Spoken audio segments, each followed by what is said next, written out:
Chapter 19. The Deliverance of Sisupala. King Yudhisthira became very happy after hearing the details of the Jarasandha episode, and he spoke as follows. My dear Krishna, O eternal form of bliss and knowledge, all the exalted directors of the affairs of this material world, including Lord Brahma, Lord Shiva, and King Indra, are always anxious to receive and carry out orders from you. And whenever they are fortunate enough to receive such orders, they immediately take them and keep them in their hearts. O Krishna, you are unlimited, and although we sometimes think of ourselves as royal kings and rulers of the world, and become puffed up over our paltry positions, we are very poor in heart.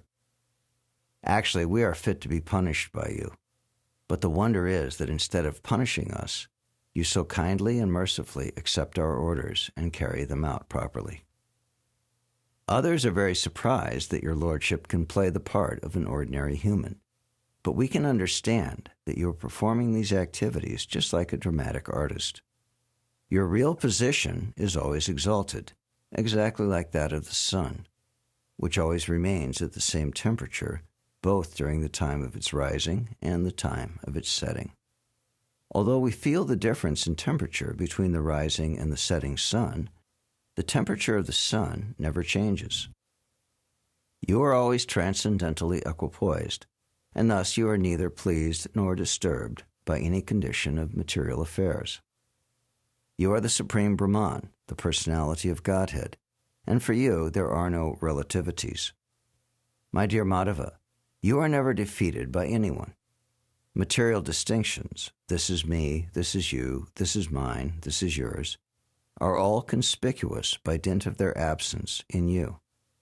Such distinctions are visible in the lives of everyone, even the animals, but those who are pure devotees are freed from these false distinctions. Since these distinctions are absent in your devotees, they cannot possibly be present in you. After satisfying Krishna in this way, King Yudhisthira arranged to perform the Rajasuya sacrifice.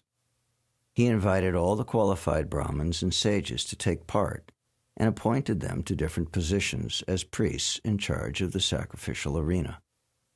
He invited the most expert Brahmins and sages, whose names are as follows: Krishna Dvaipayana Vyasadeva, Bhardraj, Sumantu, Gautama, Asita, Vashishta, Chavana, Kanva, Maitreya, Kavasha, Trita, Vishvamitra, Vamadev, Sumati, Jamini, Kratu, Paila, Parashara, Garga, Vaishampayana, Atarva, Kashyapa, Damya, Parashuram, Shukracharya, Asuri, Vitihotra, Madhuchanda, Virasen, and Akritavrana.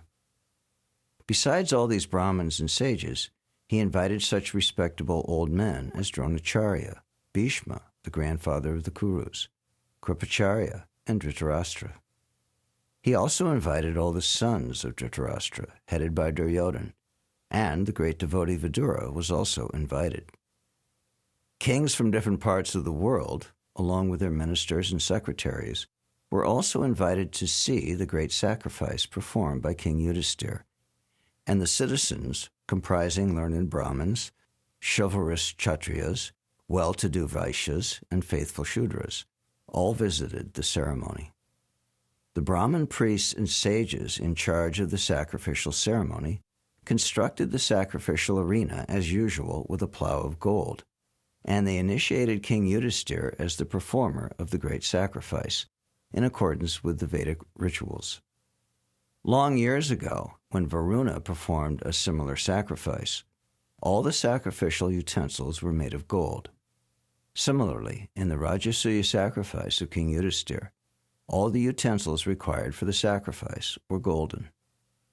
In order to participate in the great sacrifice performed by King Yudhisthira, all the exalted demigods like Lord Brahma, Lord Shiva, and Indra, the King of Heaven, accompanied by their associates, as well as the predominating deities of higher planetary systems like Gandharvaloka, Siddhaloka, Janaloka, Tapoloka, Nagaloka, Yakshaloka, Rakshasaloka, Pakshaloka, and Charanaloka, as well as famous kings and their queens, were all present by the invitation of King Yudhisthira.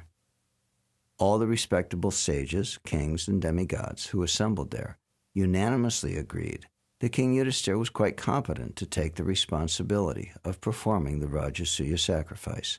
No one was in disagreement on this fact. All of them knew thoroughly the position of King Yudhisthira. Because he was a great devotee of Lord Krishna, no accomplishment was extraordinary for him. The learned Brahmins and priests saw to it that the sacrifice by Maharaj Yudhisthira was performed in exactly the same way as in bygone ages by the demigod Varuna. According to the Vedic system, whenever there is an arrangement for sacrifice, the members participating in the sacrifice are offered the juice of the soma plant. The juice of the soma plant is a kind of life-giving beverage. On the day of extracting the soma juice, King Yudhisthira very respectfully received the special priest who had been engaged to detect any mistake in the formalities of sacrificial procedures. The idea is that the Vedic mantras must be enunciated perfectly and chanted with the proper accent. If the priests who are engaged in this business commit any mistake, the checker or referee priest immediately corrects the procedure, and thus the ritualistic performances are perfectly executed. Unless it is perfectly executed, a sacrifice cannot yield the desired result. In this age of Kali, there is no such learned Brahmin or priest available. Therefore, all such sacrifices are forbidden. The only sacrifice recommended in the Shastras is the chanting of the Hare Krishna mantra. Another important procedure is that the most exalted personality in the assembly of such a sacrificial ceremony is first offered worship.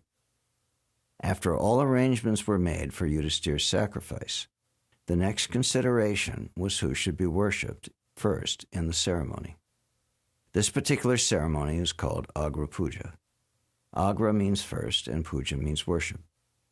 This Agra Puja is similar to election of the president. In the sacrificial assembly, all the members were very exalted. Some proposed to elect one person as the perfect candidate for accepting Agra Puja, and others proposed someone else. When the matter remained undecided, Sahadev began to speak in favor of Lord Krishna. He said, "Lord Krishna, the best amongst the members of the Yadu dynasty and the protector of his devotees, is the most exalted personality in this assembly. Therefore, I think he should, without any objection, be offered the honor of being worshipped first. Although demigods such as Lord Brahma, Lord Shiva, Indra, the king of the heavenly planets, and many other exalted personalities are present in this assembly, no one can be equal to or greater than Krishna in terms of time, space, riches, strength, reputation, wisdom, renunciation, or any other consideration.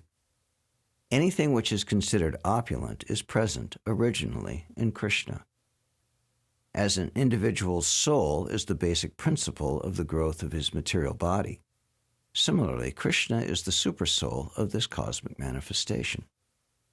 All kinds of Vedic ritualistic ceremonies, such as the performance of sacrifices, the offering of oblations in the fire, the chanting of the Vedic hymns, and the practice of mystic yoga, are all meant for realizing Krishna.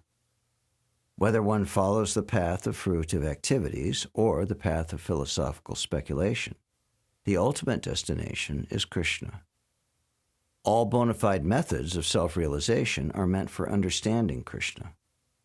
Ladies and gentlemen, it is superfluous to speak about Krishna because every one of you exalted personalities know the Supreme Brahman, Lord Krishna, for whom there are no material differences between body and soul, between energy and the energetic, or between one part of the body and another. Since everyone is a part and parcel of Krishna, there is no qualitative difference between Krishna and all living entities. Everything is an emanation of Krishna's energies. the material and spiritual energies. Krishna's energies are like the heat and light of the fire. There is no difference between the quality of heat and light and the fire itself. Also, Krishna can do anything he likes with any part of his body.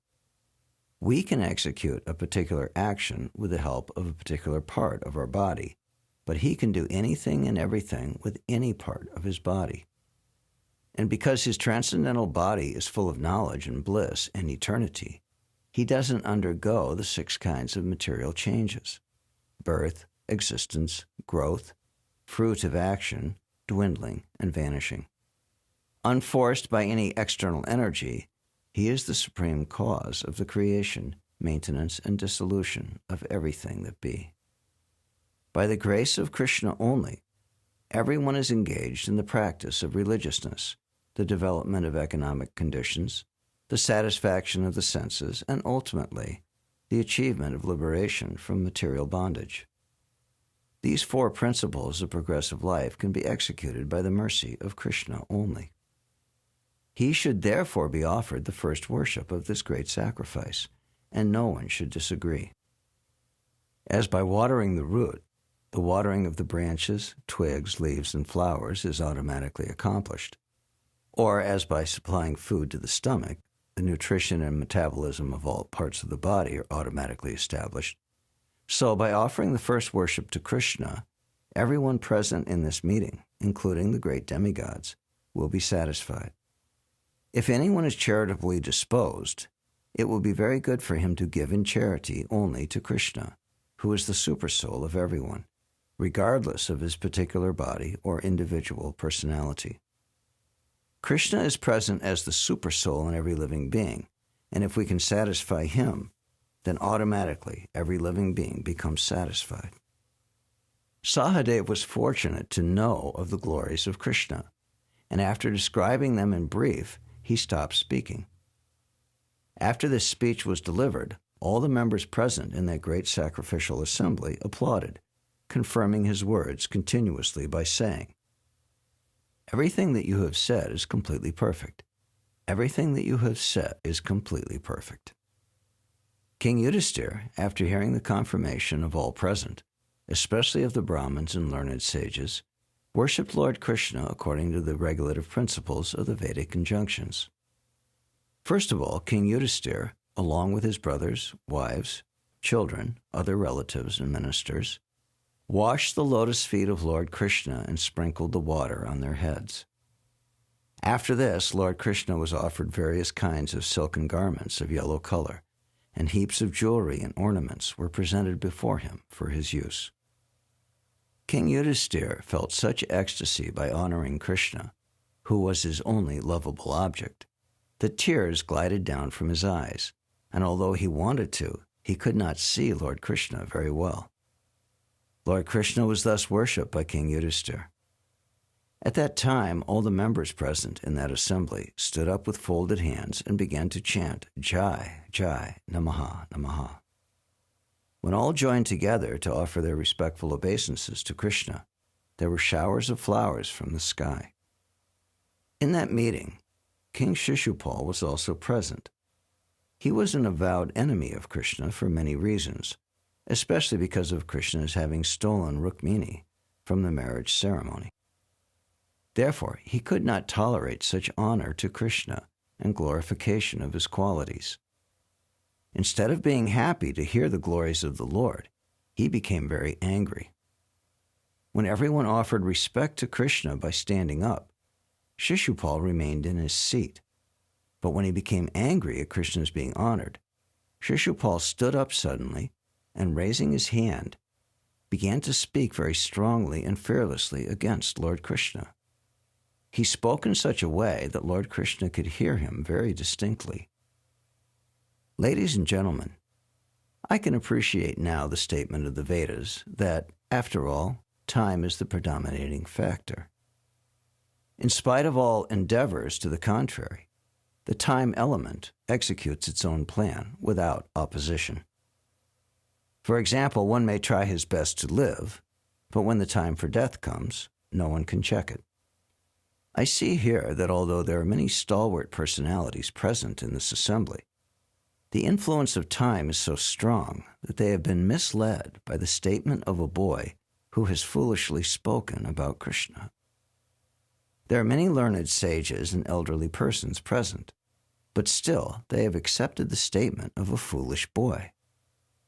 This means that by the influence of time, even the intelligence of such honored persons as are present in this meeting can be misdirected. I fully agree with the respectable persons present here that they are competent enough to select the personality who can be first worshipped. But I cannot agree with the statement of a boy like Sahadev, who has spoken so highly about Krishna and has recommended that Krishna is fit to accept the first worship and the sacrifice. I can see that in this meeting there are many personalities who have undergone great austerities, who are highly learned, and who have performed many penances. By their knowledge and direction, they can deliver many persons who are suffering from the pangs of material existence. There are great rishis here whose knowledge has no bounds, as well as many self-realized persons and Brahmins also, and therefore I think that any one of them could have been selected for the first worship, because they are worshipable even by the great demigods, kings, and emperors. I cannot understand how you could have selected this cowherd boy, Krishna, and have left aside all these other great personalities. I think Krishna to be no better than a crow. How can he be fit to accept the first worship in this great sacrifice? We cannot even ascertain as yet to which caste this Krishna belongs, or what his actual occupational duty is. Actually, Krishna does not belong to any caste, nor does he have to perform any occupational duty. It is stated in the Vedas that the Supreme Lord has nothing to do as his prescribed duty. Whatever has to be done on his behalf is executed by his different energies. Sisupala continued, Krishna does not belong to a high family. He is so independent that no one knows his principles of religious life. It appears that he is outside the jurisdiction of all religious principles. He always acts independently, not caring for the Vedic injunctions and regulative principles. Therefore, he is devoid of all good qualities. Sisupala indirectly praised Krishna by saying that he is not within the jurisdiction of Vedic injunction. This is true because he is the Supreme Personality of Godhead. That he has no qualities means that Krishna has no material qualities. And because he is the Supreme Personality of Godhead, he acts independently, not caring for conventions or social or religious principles. Sisupala continued, under these circumstances, how can he be fit to accept the first worship and the sacrifice? Krishna is so foolish that he has left Mathura, which is inhabited by highly elevated persons following the Vedic culture, and he has taken shelter in the ocean, where there is not even talk of the Vedas. Instead of living openly, he has constructed a fort within the water and is living in an atmosphere where there is no discussion of Vedic knowledge. And whenever he comes out of the fort, he simply harasses the citizens like a dacoit, thief, or rogue. Sisupala went crazy because of Krishna's being elected the supreme first worship person in that meeting, and he spoke so irresponsibly that it appeared that he had lost all his good fortune. Being overcast with misfortune, Sisupala continued to insult Krishna further, and Lord Krishna patiently heard him without protest. Just as a lion does not care when a flock of jackals howl, Lord Krishna remained silent and unprovoked. Krishna did not reply to even a single accusation made by Sisupala, but all the members present in the meeting, except a few who agreed with Sisupala, became very agitated because it is the duty of any respectable person not to tolerate blasphemy against God or his devotee. Some of them, who thought they could not properly take action against Sisupala, left the assembly in protest, covering their ears with their hands in order not to hear further accusations. Thus they left the meeting condemning the action of Sisupala. It is the Vedic injunction that whenever there is blasphemy of the Supreme Personality of Godhead, one must immediately leave. If he does not do so, he becomes bereft of his pious activities and is degraded to the lower condition of life. All the kings present, belonging to the Kuru dynasty, Matsya dynasty, Kekaya dynasty, and Srinjaya dynasty, became very angry and immediately took up their swords and shields to kill Sisupala. Sisupala was so foolish that he did not become even slightly agitated, although all the kings present were ready to kill him. He did not care to think of the pros and cons of his foolish talking, and when he saw that all the kings were ready to kill him, instead of stopping, he stood to fight with them and took up his sword and shield. When Lord Krishna saw that they were going to engage in fighting in the arena of the auspicious Rajasuya Yajna, he personally pacified them. Out of his causeless mercy, he himself decided to kill Sisupala. When Sisupala was abusing the kings who were about to attack him, Lord Krishna took up his disc, which was as sharp as the blade of a razor, and immediately separated the head of Sisupala from his body. When Sisupala was thus killed, a great roar and howl went up from the crowd of that assembly. Taking advantage of that disturbance, the few kings who were supporters of Sisupala quickly left the assembly out of fear for their lives. But despite all this, the fortunate Sisupala's spirit soul immediately merged into the body of Lord Krishna in the presence of all members, exactly as a burning meteor falls to the surface of the globe. Sisupala's soul's merging into the transcendental body of Krishna reminds us of the story of Jai and Vijay, who fell to the material world from the Vaikuntha planets upon being cursed by the four Kumars. For their return to the Vaikuntha world, it was arranged that both Jai and Vijay, for 3 consecutive births, would act as deadly enemies of the Lord, and at the end of these lives, they would again return to the Vaikuntha world and serve the Lord as his associates. Although Sisupala acted as the enemy of Krishna, he was not for a single moment out of Krishna consciousness. He was always absorbed in thought of Krishna, and thus he got first the salvation of Sayuja Mukti, merging into the existence of the Supreme, and finally became reinstated in his original position of personal service. The Bhagavad Gita corroborates the fact that if one is absorbed in the thought of the Supreme Lord at the time of death, he immediately enters the kingdom of God after quitting his material body. After the salvation of Sisupala, King Yudhisthira rewarded all the members present in the sacrificial assembly. He sufficiently remunerated the priests and the learned sages for their engagement in the execution of the sacrifice, and after performing all this routine work, he took his bath. This bath at the end of the sacrifice is also technical. It is called the Avabrita bath. Lord Krishna thus enabled the performance of the Rajasuya Yajna, arranged by King Yudhisthira, to be successfully completed, and, being requested by his cousins and relatives, he remained in Hastinapur for a few months more. Although King Yudhisthira and his brothers were not willing to have Lord Krishna leave Hastinapur, Krishna arranged to take permission from the king to return to Dwarka, and thus he returned home along with his queens and ministers. The story of the fall of Jai and Vijay from the Vaikuntha planets to the material world is described in the 7th canto of Srimad Bhagavatam. The killing of Sisupala has a direct link with that narration of Jai and Vijay, but the most important instruction that we get from this incident is that the Supreme Personality of Godhead, being absolute, can give salvation to everyone, whether one acts as his enemy or as his friend. It is therefore a misconception that the Lord acts with someone in relationship of a friend and with someone else in the relationship of an enemy. His being an enemy or friend is always on the absolute platform. There is no material distinction. After King Yudhisthira took his bath after the sacrifice and stood in the midst of all the learned sages and Brahmins, he seemed exactly like the King of Heaven and thus looked very beautiful. King Yudhisthira sufficiently rewarded all the demigods who participated in the yajna, and being greatly satisfied, all of them left praising the king's activities and glorifying Lord Krishna.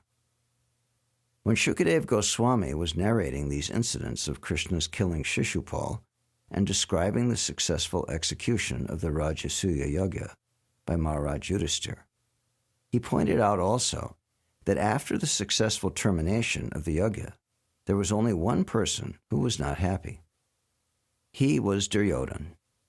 Duryodhana by nature was very envious because of his sinful life, and he appeared in the dynasty of the Kurus as a chronic disease personified in order to destroy the whole family.